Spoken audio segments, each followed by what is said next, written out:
Buenas noches a todos, buenas noches a toda la audiencia. El día de hoy nos estamos sentando a conversar con Marisol Perestello, ex ministra de Justicia, ex congresista y actualmente juega un papel muy importante en el Partido Popular Cristiano.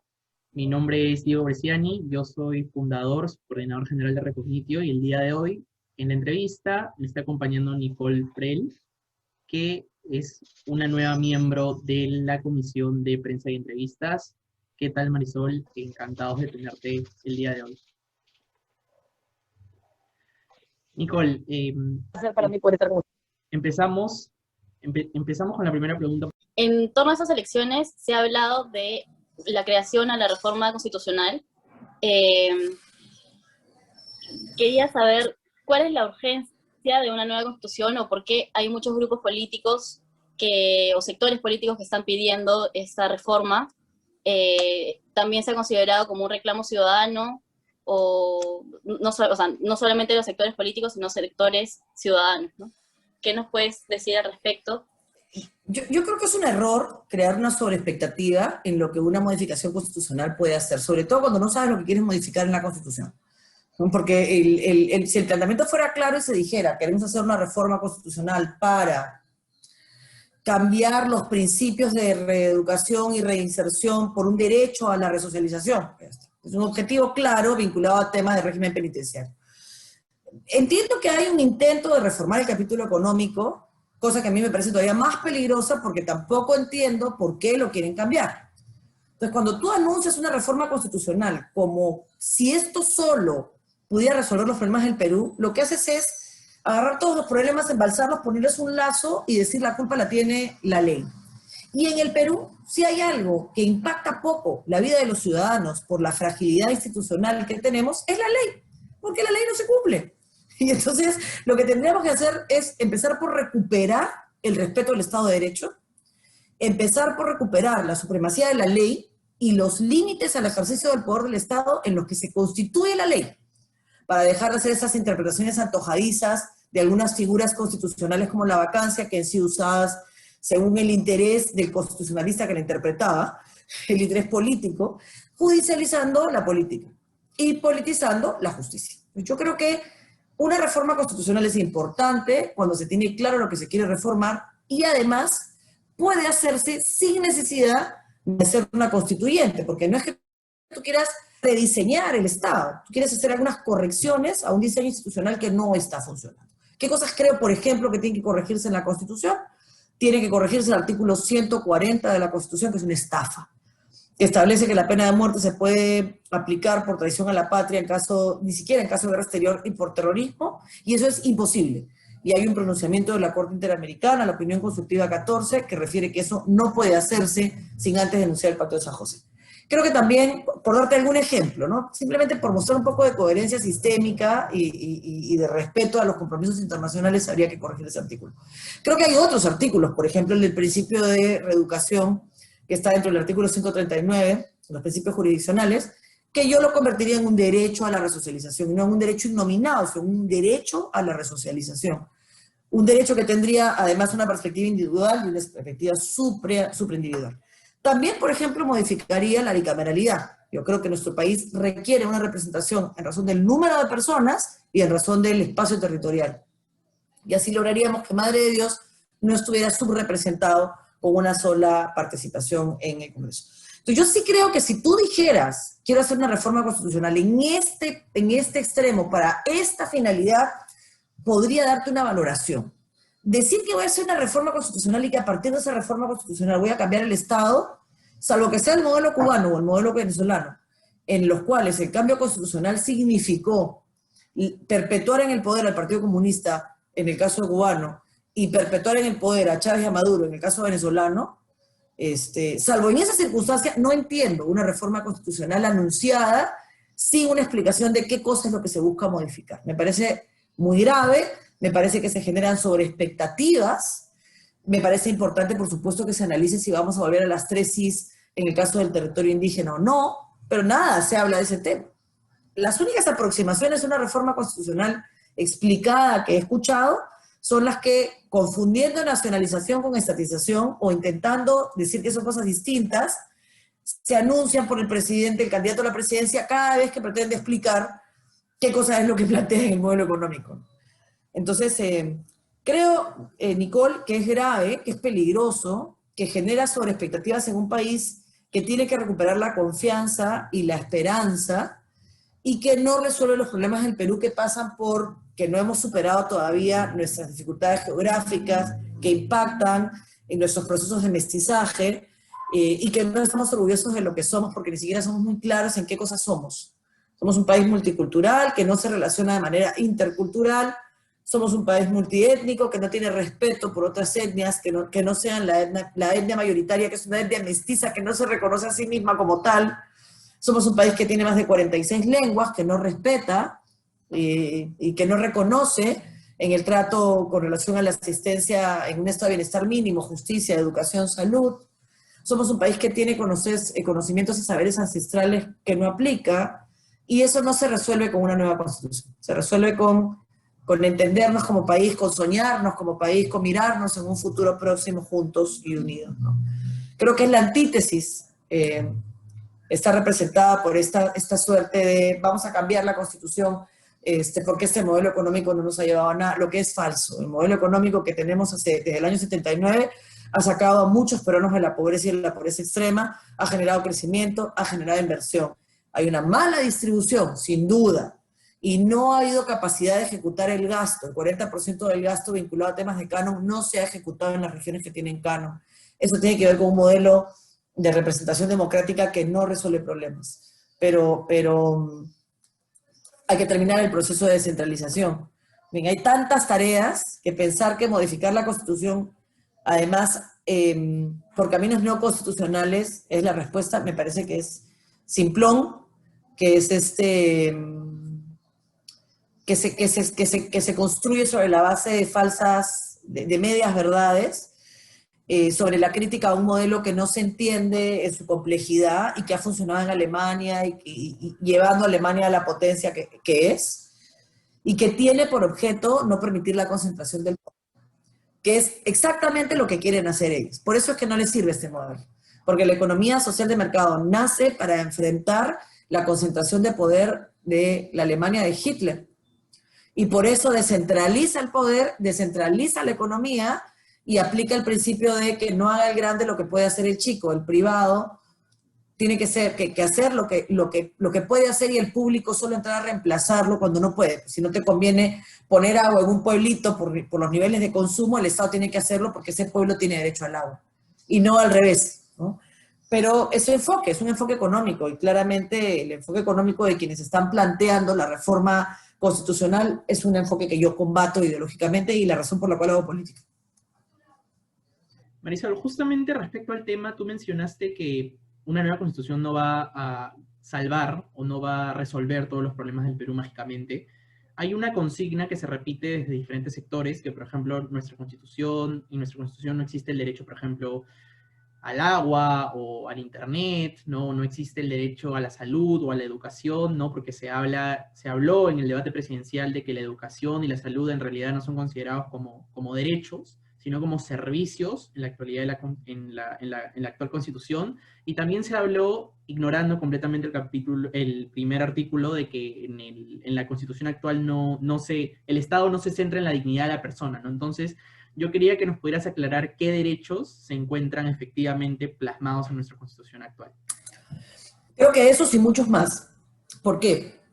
Nuestra Constitución nace o se soporta en la base conceptual, en sus derechos y en su sistema económico, en la Constitución del 79, que tenía, es verdad, un capítulo introductorio mucho más lindo y un enfoque respecto de la persona humana mucho más amplio, pero que es recogido en este artículo 1 al que has hecho referencia, el fin supremo de la sociedad y el Estado. Pero adicionalmente tienes el artículo 2, que te establece las bases sobre las cuales se construye el Estado peruano. Eso se llama parte dogmática de la Constitución. Y te dice, son derechos fundamentales los siguientes, inciso A, B, C, 25. Son vida, integridad, libertad de expresión, propiedad, en fin. Pero luego tienes un artículo 3 que te dice que son los derechos innominados, ¿no? Los que no están acá, en el 2, pero que tienen relación con nuestra forma republicana de gobierno, con nuestra, en fin, con lo que somos como país, también son derechos, ¿ah? Y ya el Tribunal Constitucional, a través de sendas sentencias, ha desarrollado un conjunto de derechos innominados que ha incorporado a la lista del 2 a partir de su reconocimiento, porque son principios reconocidos en la Constitución, que tienen valor constitucional de interpretación y son reconocidos también como derechos. Pero no solamente tienes el 2 que te dice son derechos fundamentales, los siguientes. Son derechos fundamentales los que no están acá, que vienen, que tienen que ver con nuestra esencia como nación. Y luego viene del 4 en adelante, hasta que empieza la parte orgánica de la Constitución, que distribuye el poder o señala cómo se administra el poder en la sociedad, el desarrollo, no solamente la mención, sino el desarrollo del derecho a la salud, del derecho a la educación, que no están solo mencionados, sino que tienen desarrollo en capítulos completos sobre qué cosa es lo que corresponde en temas de educación y salud. Pero si esto no fuera suficiente, tienes la cuarta disposición final y transitoria de la Constitución. La cuarta disposición final y transitoria de la Constitución dice, más o menos, que son derechos, que los derechos que la Constitución reconoce se interpretan de conformidad con los derechos reconocidos en la Declaración Universal y con los derechos reconocidos en los tratados de derechos humanos que el Perú ha ratificado. Y el Código Procesal Constitucional, y acuérdate que la interpretación constitucional es una integralidad, señala en su artículo 5 que no solo se interpreta de conformidad con la Declaración Universal y con los tratados en derechos humanos, sino también con la jurisprudencia que se desarrolla a partir de esos tratados. Por lo tanto, el Perú tiene la más amplia protección de derechos humanos que existe, porque algunas veces el derecho internacional es los caballos y otras el derecho internacional es la carreta. Por ejemplo, en el caso 5 pensionistas contra Perú, en el cual se reconoce el derecho pensionario que no se puede litigar en el derecho internacional a partir del derecho a la propiedad, porque el Estado peruano reconoce el derecho a la pensión. Y entonces avanza el sistema interamericano a partir del reconocimiento de un derecho en el Perú, porque se aplica el principio pro persona. Antes era el principio pro homine, pero como gracias a Dios el machismo se está corrigiendo hasta en esa terminología, salvo en la cabeza del candidato Castillo, que dice que no es machista porque tiene mamá, pero en fin, eso lo hablaremos en otro momento, perdón, pero es necesario mencionarlo. Bueno, ya no se habla del principio pro homine, sino del principio pro persona, para hacer esa diferencia, es decir, hasta en el lenguaje hay que incluir, por eso es que se habla del principio pro persona, y el principio pro persona te dice que los derechos se interpretan con la norma nacional o con la norma internacional, lo que proteja más a la persona de quien se trata. Entonces, claro que hay un derecho a la educación, entendido en la más amplia protección del derecho nacional y el derecho internacional. Claro que hay un derecho a la salud, que por lo demás son prestaciones sociales, es decir, son derechos de segunda generación que el Estado reconoce recién a partir de la Constitución del a partir de la Constitución de 1904 y 1906, la de Weimar y la de Querétaro, la alemana y la mexicana, que impactan en la española y luego en la peruana, y que recogen obligaciones prestacionales del Estado. Es decir, cuando había un excedente en la recaudación, el Estado debía garantizar no solamente los derechos llamados de primera generación, vida, integridad, libertad, sino los llamados derechos de segunda generación. No es que unos sean más importantes que otros, ¿eh? No es que uno sea más, es que se han ido recogiendo en la legislación nacional e internacional en momentos distintos, y por eso se hace esta clasificación metodológica para estudio, pero el ser humano necesita el respeto de todos estos derechos para ser feliz. Así que tampoco saben leer la Constitución. Conclusión.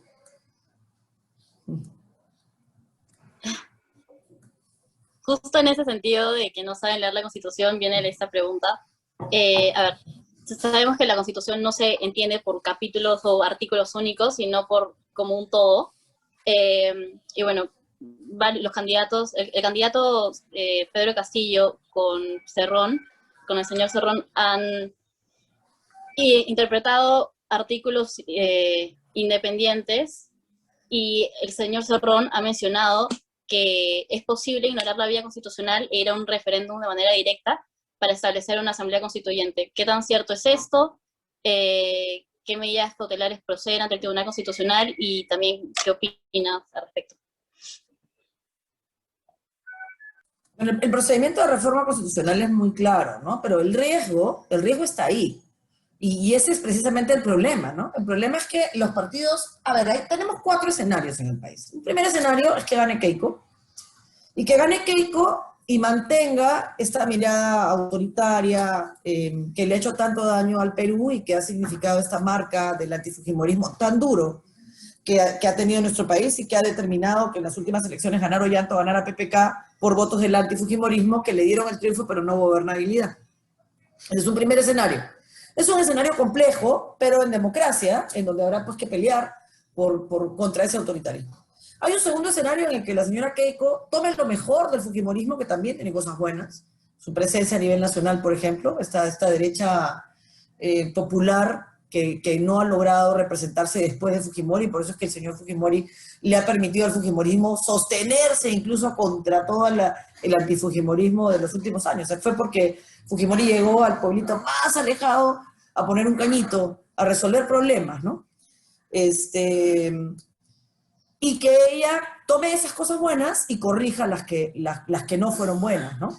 Sin además generar impunidad respecto a los delitos por los que se tiene que responder durante los periodos en los que se fue gobierno.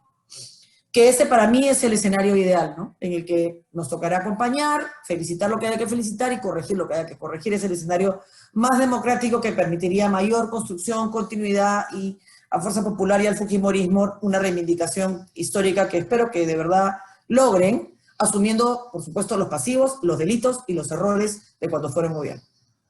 O cuando tuvieron un poder en el Congreso que debieron haber usado mejor, ¿no? Ese es para mí el segundo escenario es el ideal. El tercer escenario es que gane el señor Castillo y adopte la posición que está anunciando que va a adoptar, que yo lo veo poco probable, pero de todas maneras es una posibilidad, y que sea más o menos una versión reloaded de Ollanta, ¿no? Entonces, que se rodee de gente un poco más moderada, que efectivamente aleje a Cerrón, que efectivamente aleje a estos congresistas que tienen denuncias penales por maltrato a las mujeres, que aprenda un poco de género y de lo que significa la igualdad de género mínimamente, porque el 50% de la población peruana somos mujeres, ¿eh? O sea, no es poca cosa de lo que estamos hablando. Que un profesor de escuela pública y de escuela rural, no entienda la necesidad de hablar de igualdad de género y que asocie eso a tengo mamá, o a las 11 salen las niñas a prostituirse en la ciudad, o señorita Nicole, deje usted la oficina y vaya a ordeñar vacas, eso es inaceptable. Yo puedo ordeñar una vaca si me da la gana, pero a mí ningún presidente me va a decir qué cosa voy a hacer con mi vida.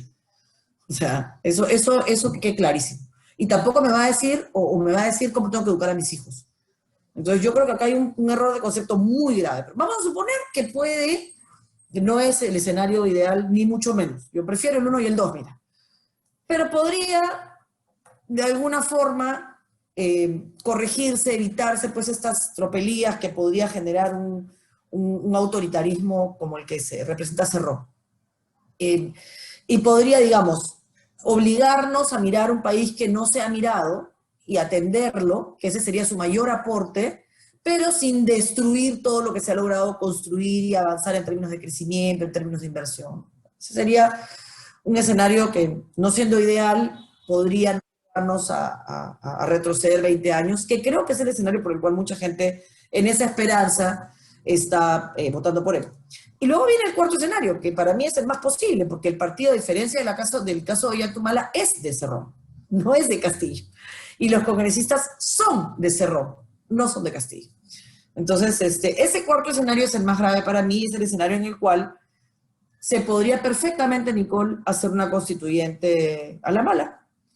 Aprovechar el respaldo en segunda vuelta, tener 100 primeros días de barra, de relajo, de bonos, de abundancia, convocar a un referéndum para que diga sí o no, para convocar una constituyente, y entonces la cosa se complicaría mucho, ¿no? Porque si ellos quieren hacer la constituyente tal y como la anuncian, es decir, 50% elegido, con lo cual reduces en realidad a 25%, en el mejor de los mundos, la representación del centro y centro-derecha organizado, es decir, a través de partidos políticos, y dársela a los gremios que ellos manejarían, entonces lo que tienes es una repetición de la película que se ha vivido en Venezuela y la que se ha vivido en Cuba o la que se vive en China, siendo una potencia después de haber tenido políticas de planificación familiar y políticas terribles internas de coacción de la libertad, ¿no? Pueden hacerlo, constitucionalmente no, pero no será la primera vez que se interprete la Constitución a la medida del gobernante de turno, ¿no? Es muy complicado, es muy difícil, es muy riesgoso. Y nada, esperemos que no se concrete, ¿no? Esperemos que el escenario 4 desaparezca por las posibilidades que hay, pero es un escenario real, posible, tan posible como el escenario 1. Ninguno de los dos me gusta, ni el 1 ni el 4, pero es lo que hay, y es a lo que estamos enfrentándonos, ¿no? Yo creo que por eso es tan difícil elegir este domingo para mucha gente, y para otros como yo, tan difícil tomar posición. Pero yo no creo que un político deba ser tibio, ¿no? Me parece que eso es muy peligroso. Y justamente, Marisol, hablando de la convocatoria de un referéndum constituyente, recientemente el congresista de Alianza para el Progreso, César Combina, ha presentado un proyecto de ley para que la valla para aprobar un referéndum ya no sea la mitad más uno, que actualmente se da, sino aprobar un referéndum siempre y cuando la votación salga 2/3 a favor, y es de estos 2/3 estaríamos hablando no de votos válidos, sino de votos emitidos, porque este cálculo se haría después de computar, blancos y nulos. Entonces, yo quería hacerte la pregunta, ¿qué tan constitucional es esto? Y si este plan se aprueba, pasaría eventualmente por el Tribunal Constitucional. Yo creo que todo va a llegar al Tribunal Constitucional, o sea, a ver, incluso lo primero, ¿no? Pero, a ver, el arte de los gobiernos dictatoriales actuales es revestir de legalidad lo ilegal, ¿no? Entonces, al no haber regulado todavía el tema de la vacancia, por ejemplo, que es un primer tema que sí es oscuro, ¿no? Tú no puedes vacar un presidente con oscuridad normativa, ¿no? No puedes, no debes, ¿no?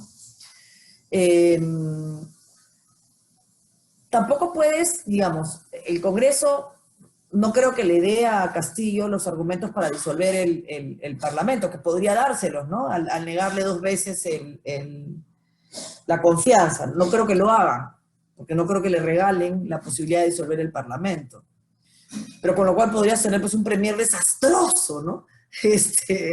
O un consejo de ministros terrible.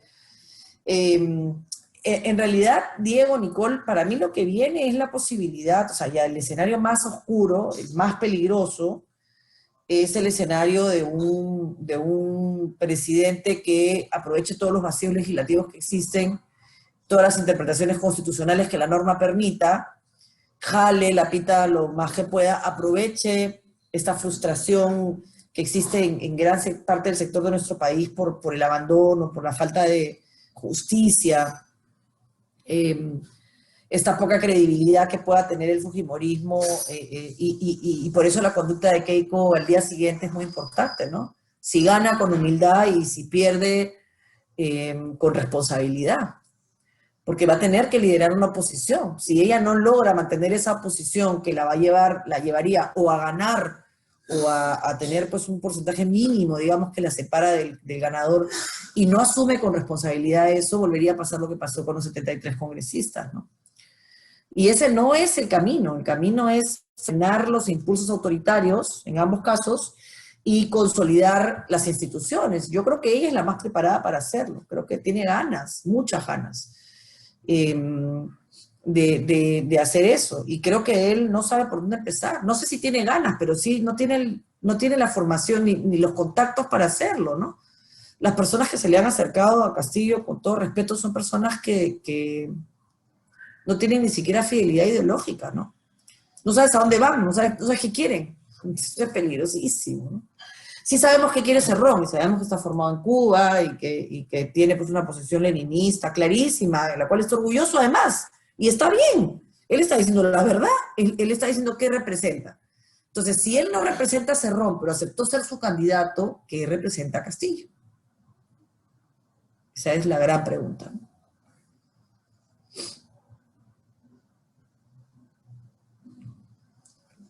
Sí, a ver, como última pregunta de este tema de la Constitución, ¿cuál es su opinión de la aprobación de una 4ª legislatura en el actual Congreso? ¿Se podría considerar esta medida como un intento de reformar la Constitución ante la amenaza de un gobierno autoritario? A mí no me gusta, la verdad. Yo soy una mujer institucional. ¿no? No me gusta. La razón es claramente porque se quiere aprobar en 2 legislaturas algunas reformas constitucionales. Yo creo que es leído como que los congresistas no se quieren quedar sin posibilidad de postular en el 22 al Senado. Sí, me encanta la idea de tener una bicameralidad, pero ¿por qué no esperan al próximo Congreso, no? O sea, ¿por qué votar, por qué crear una siguiente legislatura, no? Yo creo que están contribuyendo a una fragilidad institucional. Me parece un error. Más allá de que esté de acuerdo con lo que quieren hacer, ¿ah? O sea, más allá de que me parezca bien la bicameralidad, esa no es la forma. El país tiene que reclamar la bicameralidad, tiene que entenderla, tiene que incorporarla en su cabeza. No, las cosas a la mala no funcionan. No creo que le haga bien a este Congreso la aprobación que ha hecho de una legislatura. No sé si el Tribunal Constitucional se vaya a pronunciar. En realidad inconstitucional no es, pero es como raro, ¿no? O sea, es una figura bien forzada.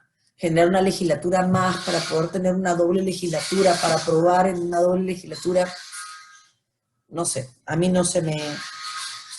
Más allá de que tenga los votos, no es una decisión que me parezca que es sana, ni que es buena en este momento, más allá de lo que busque defender, ¿no? Con esa excusa, el fin siempre va a justificar los medios, y yo no, esa no es mi escuela, ¿no? Justamente, Marisol, pasando al tema más político, bueno, el PPC ya hizo pública su posición institucional, apoyando la campaña de la señora Keiko Fujimori. Yo tenía 2 preguntas al respecto. La primera es si este apoyo va a durar nada más hasta el 6 de junio, hasta el día de las elecciones, o se va a extender más allá, y si hay alguna posibilidad de que algún miembro del PPC sea parte del gabinete liderado por Keiko, el gabinete de Keiko Fujimori, porque ya hay 2 miembros del PPC que se han unido al equipo técnico, ¿no? Tenemos a la señora Lanata y el señor Neuhaus, ¿no? Entonces... Sí, a ver, el apoyo al partido, el apoyo del PPC al partido de la señora Keiko es sin condiciones. Nosotros estamos apoyando porque creemos que, a ver, lo he explicado desde el inicio, nosotros creemos en la economía social de mercado, creemos que, aun cuando está reconocido en la Constitución, no se ha utilizado las bondades de la economía social de mercado para controlar un mercado que en algunos casos ha permitido monopolios, y creemos que es el momento de hacerlo. Creemos que el primer reto es combatir la desigualdad, que se concreta a partir de una mala distribución de recursos. La desigualdad es la foto final de un problema en la distribución de recursos, ¿no? Foto final dolorosa, por lo demás. No han habido condiciones. El acuerdo del partido ha sido simplemente el respaldo a la candidatura de la señora Keiko por los escenarios que plantea Castillo, que a nosotros nos parecen, ideológicamente los combatimos, los hemos combatido siempre, pero además creemos que es muy malo para el país, o sea, muy malo para el país. La presencia ideológica del señor Cerrón y del partido que él representa, y de la poca claridad ideológica del señor Castillo, más allá de su formación, que por lo menos la que yo he visto no me gusta, machista, tan machista que no se da ni cuenta que es machista, esos son los peores. Así que nosotros tenemos una posición clara como partido. No vamos a hacer cogobierno, ni mucho menos. Simplemente le estamos dando un respaldo público, porque sí creemos que no es momento del respaldo escondido. Es un respaldo público, porque los partidos políticos tenían que tomar una posición, nosotros la tomamos. Si alguna persona será parte del gabinete o no, no es una cosa que se vaya a decidir como partido. Yo creo que, o sea, no es una cuota para el partido. Se invitará a algunas personas, como se ha invitado a Andrea, como se ha invitado a Carlos, como se ha invitado a otros que han preferido mantener una posición más neutra para poder hacer el trabajo que tienen que hacer. Yo creo que, por ejemplo, mi rol, que es el rol con el que yo le he recibido en mi casa partidaria, es un rol más vigilante, ¿no? Ese es mío, yo creo que ese es mi rol, porque yo represento y he trabajado siempre en uno de los temas más frágiles de la candidatura de la señora Keiko: la memoria, los derechos humanos y la independencia del Poder Judicial, de la administración de justicia en general. Entonces no podría cumplir ese rol, que lo he hecho además público, desde el gabinete. Me toca cumplirlo desde fuera, con respeto, por supuesto, a las instituciones, con respeto a lo que ella represente de ser presidenta, pero con claridad en que es una convicción en la que he trabajado y vivido toda mi vida, y creo que ese es mi papel. Así que no hay ningún acuerdo tomado, pero sin duda no será un acuerdo de cogobierno, ni mucho menos. Cada quien tomará la decisión de apoyar o no apoyar en tanto sea convocado, ¿no? Creo que a nosotros nos toca hacer una vida partidaria interna y empezar el proceso de reestructuración y de reescripción, que nos va a costar también un tiempo si queremos hacer las cosas bien. Sí. A ver, a raíz de las últimas, bueno, de lo que pasó, de lo ocurrido en las elecciones, el PPC perdió su inscripción como partido. Quería saber si es que el PPC va a participar en las elecciones municipales y regionales del 2022 y cómo será el proceso de reestructuración del mismo. Bueno, todavía formalmente no la ha perdido, ¿no? Necesitamos ser notificados por el jurado, que ese es otro problema, porque los plazos están tan mal estructurados que te puede notificar, ahora queda claro que te lo va a notificar después de que salgan los resultados de segunda vuelta. Eso puede ser en 10 o 15 días más después del 6, hasta que se compute el último voto en fin. Eso significa que hasta antes de julio no vas a poder comprar el kit electoral. Y luego tienes todo un proceso para recolectar las 50 firmas en los 66 comités y las más de 25.000 firmas que necesitas por la proporción que establece la norma.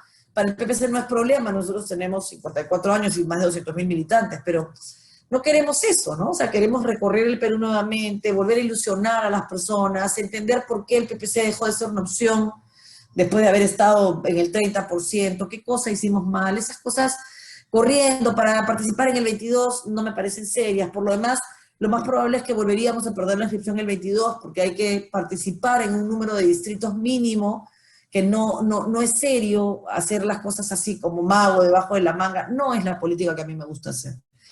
Sin embargo, entiendo que hay legítimas aspiraciones de muchos militantes del partido postular, así que o los dejaremos en libertad o los animaremos a hacer movimientos regionales. En Lima solo se necesitan 80.000 firmas, por ejemplo, que esa es una posibilidad, pero yo creo que cualquier cosa pasa por esperar el 6, ¿no? Porque un escenario es el escenario 1 y 2, en el cual creo que todos los partidos deberíamos de presentarnos y debería haber una participación política municipal y regional de militantes del PPC en cualquiera de las formas, sumados a otros partidos, con libertad, con licencia.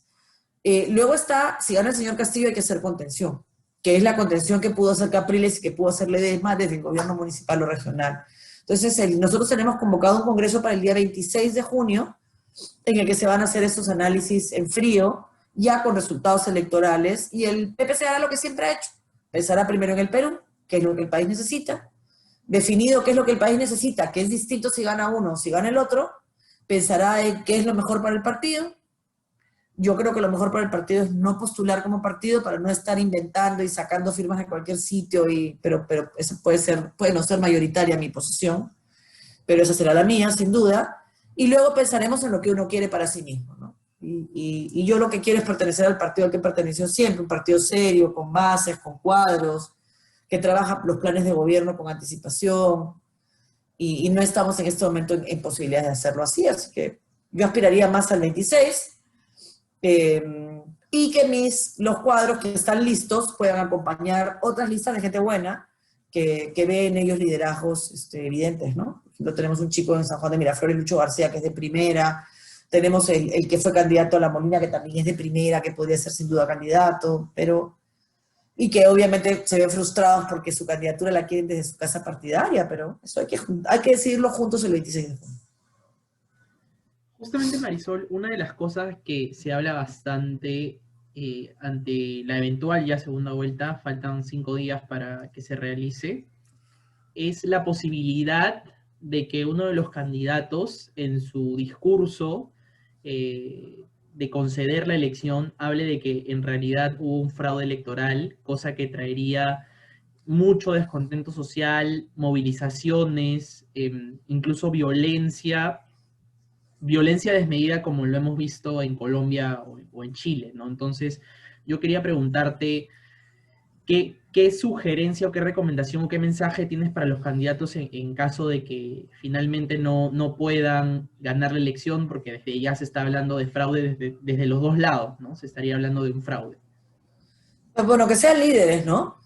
Que sean líderes. Yo creo que en realidad gran parte del problema de la situación actual de la señora Keiko es que no supo aceptar la derrota de la elección 2016, ¿no?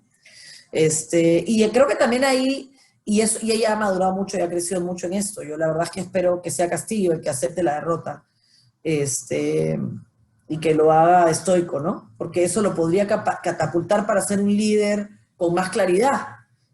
de separarse de Cerrón, armar un partido que tenga bases ideológicas más claras, ¿no? Porque no puede ser que le haya llegado de última hora con un partido que se señala a sí mismo leninista, maoísta, marxista, con un plan de gobierno y que él diga, ese no es mi plan de gobierno, ese señor no es, va a estar en otro... ¿Qué tienes? ¿Eres tú solo? ¿Qué representas? ¿Qué representas? Entonces eso le puede servir a él, tiene un liderazgo sin duda, pero ese liderazgo, para que no se convierta en un caudillo, no se diluya, tiene que trabajarse, soportarse en un ideario, ¿no? Y yo creo que eso le daría un espacio político importante si él es responsable. Ahora, si él decide, va a haber mucha sangre, ¿no? Lamentablemente el 7 de junio, que es el día siguiente, es el Día de la Bandera. Yo soy tan niña, así que para mí esas fechas tienen un significado probablemente mucho mayor que para la mayoría de peruanos, ¿no? Peruanas. Para nosotros, para mi tierra, para Tacna, la patria, la bandera, son cosas importantes desde chiquititos, ¿no? Nosotros corremos con la bandera debajo de la gran bandera en la marcha del 28 de agosto para sostenerla de las bugambilias que le caen, mientras la gente recuerda que regresamos 50 años después del cautiverio chileno. Bueno, Lagos, que era el líder de los chilenos en ese momento, ordenó que el 7 no habrían prisioneros. Fue una masacre, ¿no? Mataron a más de 900 soldados peruanos, ¿no? Entonces, eso puede ser este 7 de junio, ¿no? El desbordarnos, todos los odios acumulados y con toda la ira. Ojalá que eso no pase. Ojalá que eso no suceda. A ver, dejando de lado la pandemia y la reactivación económica, ¿cuáles serán los retos a largo plazo del próximo o próxima presidenta de Perú? Bueno, a ver, la educación sin duda, ¿no? Que fue la razón por la cual se generó la caída del gabinete Zavala. Nosotros peleamos por una educación que felizmente el domingo para mí ha sido la reivindicación del gabinete Zavala. Que Keiko ya ha dicho, continúa la carrera magisterial, respetando la meritocracia, fortaleceremos UNEDO, corrigiendo por supuesto lo que haya que corregir. Me parece que es fundamental, y respetaremos la igualdad de género. Yo creo que son tres cosas fundamentales para los más de 10 millones de jóvenes que requerían un mensaje muy claro en temas de educación. Sí me preocupa de otro lado el mensaje de Castillo de vamos a hacer más universidades en todas las regiones, universidades en todos los pueblos, ¿no? Que no se necesita más cantidad, se necesita más calidad. Ese me parece un tema fundamental. Yo creo que las reformas de segunda generación, Nicky, ya tenemos las reformas económicas avanzadas, necesitamos consolidar institucionalidad, o sea, que la democracia funcione y que la ley funcione igual para todos, sistema de justicia y reformas políticas y reformas de justicia, paz, que en lo grande es narcotráfico y digamos, paz hacia afuera, pero también paz, crimen organizado, narcotráfico, seguridad, y a partir de ese mínimo, de ese piso mínimo, trabajar en la reforma de segunda generación. Salud, educación y cierre de brechas de infraestructura y cierre de brechas digital. Con eso, yo creo que los próximos 5 años tendrían una ruta y un destino y podríamos estar caminando a cerrar la brecha de desigualdad y a ser un país más unido, más integrado, con menos racismo, con menos discriminación, en el cual la política cumpla el rol de construir, de hacer, de generar esperanza, ¿no? Y no de robar, a lo que lamentablemente se le asocia ahora, que es una vergüenza, ¿no? Y justamente, Marisol, como pregunta final, yo quería preguntarte qué mensaje tienes para todos los ciudadanos que todavía no han decidido su voto y también para aquellos que han decidido su voto este 6 de junio. Bueno, para quienes han decidido su voto por el señor Castillo, respeto profundamente su decisión, no la comparto, no la critico, no la juzgo. Yo creo que es un error desde el punto de vista de la falta de claridad de qué cosa es lo que piensa, para los que creen que no va a hacer todo lo que dice Cerrón, y si hace lo que dice Cerrón, terrible en términos económicos para el Perú, va a generar pobreza y miseria, pero yo entiendo que hay personas que consideran que ese es el camino y que el camino es la lucha de clases y en fin, no voy a juzgar. Pido lo mismo con relación a mi voto por la señora Keiko Fujimori. Yo comprendo que han habido denuncias graves, creo en las segundas oportunidades, creo que incluso si no hiciera lo que ha prometido que va a hacer, podremos en democracia combatir el autoritarismo. Creo que si cuando tuvo 73 congresistas no abusó de ese poder para hacer reformas constitucionales y barbaridades, legislativas que le pudieran haber beneficiado, no lo va a hacer ahora sin una mayoría congresal. Y creo que tiene ganas de hacer las cosas bien, que además garantiza que el crecimiento económico continúe y nos tocará a nosotros exigir que haya una mejor redistribución y fiscalizar que no se roben la plata. Así que también pido respeto. Y a los que han decidido no votar por un tema de la dignidad del voto, porque no quieren votar por ninguno, porque ninguno los representa, quiero decirles que su voto es un voto en negación que termina afirmando al que está en la punta. Y entonces cierren los ojos y piensen quién les genera un poquitito más de confianza o de esperanza o de menos miedo para el que quiere, digamos, votar por miedo. A mí no me gusta votar por miedo, la verdad. Y sobre la base de eso, emitan un voto responsable el domingo, porque la suma de las decisiones de los blancos y de los viciados y de los nulos de hoy es la que va a definir el destino del Perú.